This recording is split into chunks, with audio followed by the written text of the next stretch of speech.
Olá, alunos, tudo bem? Meu nome é Leandro Lopes, professor de Teologia. Hoje, dando continuidade aos nossos estudos aqui, estamos estudando agora, atualmente, a doutrina, a disciplina de Novo Testamento, a qual nós estamos concentrando aqui nossos estudos, nossa conversa, dentro ali dos Evangelhos e de Atos dos Apóstolos. Então, hoje, na nossa unidade 3, nós vamos aqui entrar um pouco mais também, dar um aprofundamento aqui nos evangelhos, né? Então, nessa continuidade. Então, veja, a palavra evangelhos, ela passa por 3 fases dentro da história, né? A palavra em si, evangelhos, ela tem um significado interessante, a qual ela acaba passando por 3 fases dentro da história.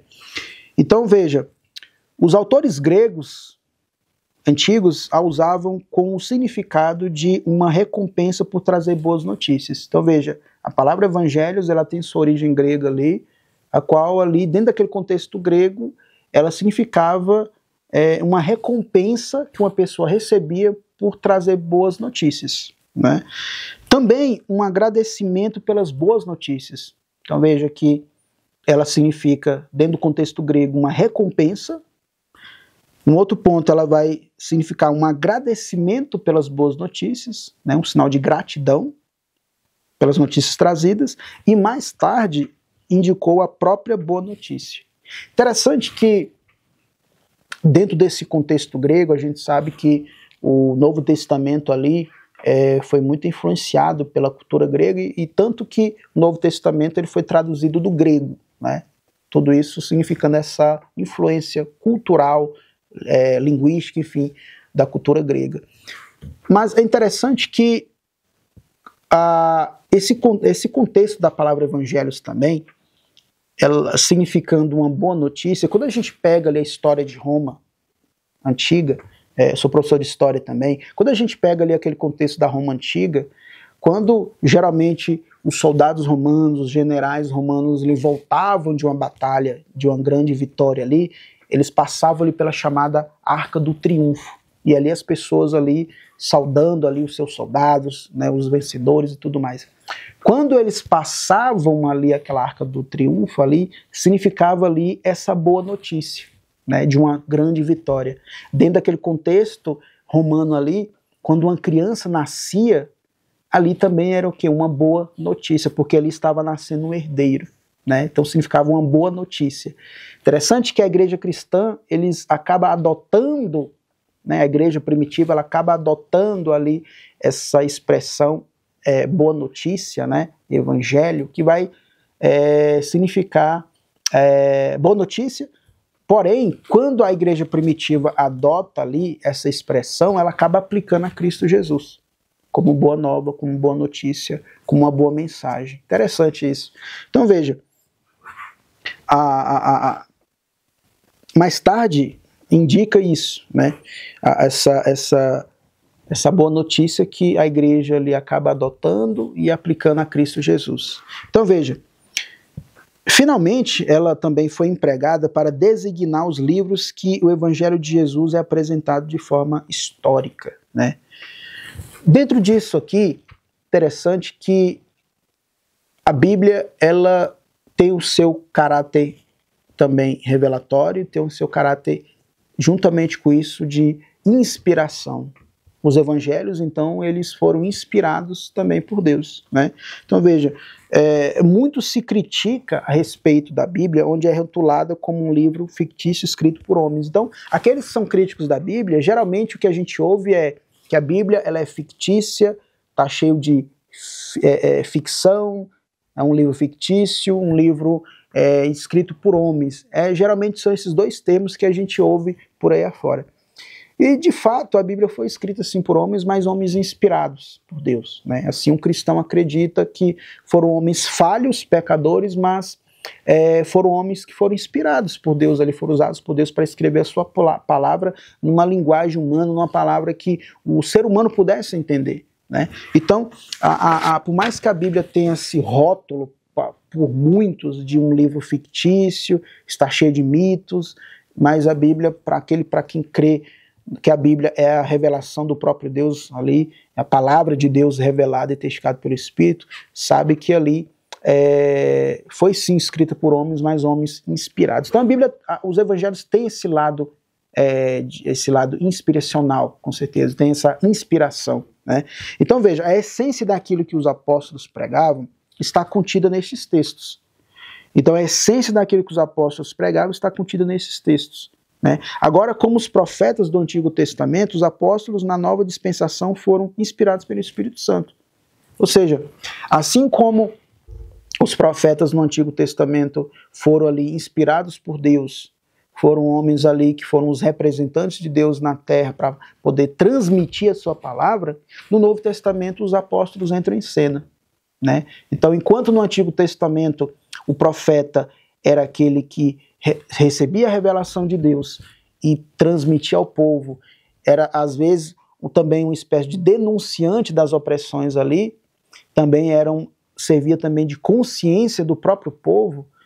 Veja que, ou seja, foi um canal de Deus ali no Antigo Testamento. No Novo Testamento entra ali a figura dos apóstolos, né? Aqueles que primeiramente seguiram a Jesus ali, foram testemunhas oculares de Jesus, né? Foram aqueles que ali andaram com ele, testificaram ali, testemunharam os seus milagres, viram ali, né? Foram testemunhas da sua ressurreição, por exemplo, né? Enfim, então, no Antigo Testamento, a figura ali que era canal de Deus ali, como uma das figuras de ser uma espécie de uma pessoa usada por Deus ali, que foi o profeta, foi um canal de Deus ali. No Novo Testamento, ali foi os apóstolos, né, que serviram de canal ali, de instrumento de Deus ali para a sua palavra. Então, o Novo Testamento deixa isso muito evidente, né, essa questão, bastante evidente dessa importância, né, dos apóstolos ali. O conteúdo dos evangelhos testemunha sua origem divina, né, obviamente. Encontramos neles um retrato quadruplo do Salvador. Como nós falamos nas unidades anteriores, os evangelhos são aqueles que vão ali estar falando do ministério de Jesus, do seu nascimento, da sua apresentação do templo, seus milagres, né, do seu caráter ali ministerial, né, de ele dar revelações ali a respeito da era vindoura, a respeito da sua morte, enfim. Então, para entender ali o ministério de Jesus, a gente vai ter que ali entender, ler ali os evangelhos, né? Então veja, os 4 autores, cada um deles retratando a vida de Jesus à sua própria maneira, e que em grande parte não conheciam os escritos dos demais, porém foram agrupados pelo mesmo Espírito. Ou seja, é interessante isso aqui porque os escritores bíblicos, muitos ali, provavelmente eles não se conheciam entre si. Mas interessante que quando a Bíblia acaba sendo fechado, o cânon sendo fechado ali, percebe-se que a palavra de Deus ela não vai divergir, ela não vai entrar em contradição. É interessante porque cada escritor viveu numa época diferente, viveu anos diferentes de outros escritores ali, mas no final de tudo, nenhum deles se contradiz, né? Interessante isso. Então veja, foram guiados pelo mesmo Espírito. O Antigo Testamento está cheio de profecias que, por exemplo, que aguardam ou já se cumpriram, né?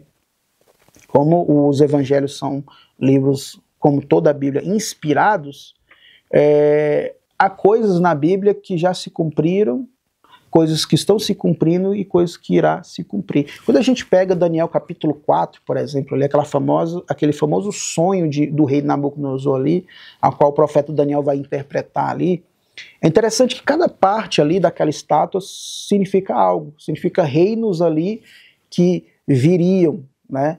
E a primeira parte ali, a cabeça, que é de ouro, simbolizava o próprio rei Nabucodonosor, porque ele era o imperador da época, o rei da época, e a Babilônia era o poderio ali político e militar forte daqueles dias.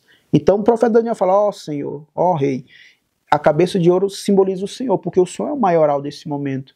Depois vai vir o Império Medo-Persa, depois vai vir o Império Grego, que vai ser dividido ali, depois da morte de Alexandre, né, vai ser dividido ali entre os seus generais, depois vai vir o Império Romano, mas haveria de vir um reino, diz o profeta Daniel, que jamais seria destruído.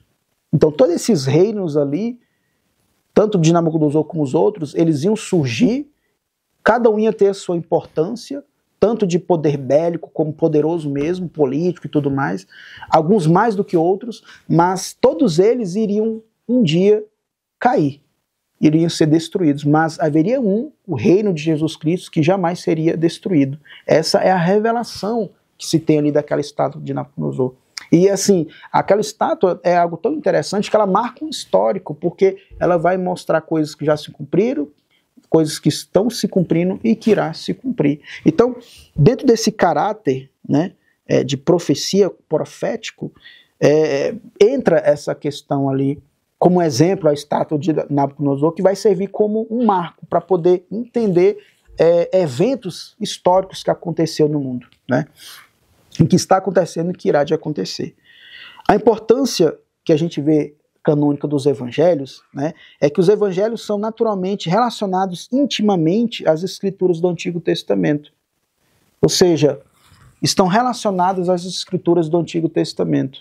Essa expressão, geralmente quando a gente pega essa expressão escrituras sagradas, geralmente ela está ali relacionada às escrituras judaicas do Antigo Testamento. Ao que é o Antigo Testamento como nós conhecemos, como está na nossa Bíblia, né? Então veja, eles descrevem de uma maneira vívida o estágio inicial da plenitude do tempo, mostrando como todas as profecias que apontavam para Cristo e uma dispensação nova e mais espiritual começava a se cumprir. Então a gente percebe ali de certa forma, uma continuidade entre o antigo e novo, porque o novo vai acabar sendo influenciado pelo antigo. O antigo, basicamente, ele é uma preparação para o novo. Para nós entendermos o Novo Testamento, temos que entender o antigo. Para entender o antigo, nós temos que entender o novo. A gente vê que os benefícios, o Antigo Testamento tem esse lado de preparar aquilo que viria, né? Tem a sua grande importância, com certeza. Embora o Novo Testamento, os benefícios, né, digamos, são maiores, porque ali já entra ali aquilo que o Antigo Testamento ali vai falar, né? Um cumprimento ali do que o Antigo Testamento vai falar. Então, os evangelhos são naturalmente relacionados intimamente com o Antigo Testamento. Então, para a gente entender isso, o novo, a gente vai ter que entender ali o Antigo Testamento. Então, caros alunos, aqui nessa terceira unidade, recapitulando um pouquinho aqui, nós vimos aqui um pouquinho a origem da palavra evangelhos, né, que significa boa nova. Mostrei aqui para vocês aqui o contexto histórico por trás dessa palavra, que depois, mais tardiamente, foi aplicada, né, a igreja cristã, a igreja primitiva acaba adotando essa expressão, né, e aplicando a Jesus Cristo. E a gente viu também que o Novo Testamento ele está intimamente relacionado, né, às escrituras ali do Antigo Testamento. Até a próxima.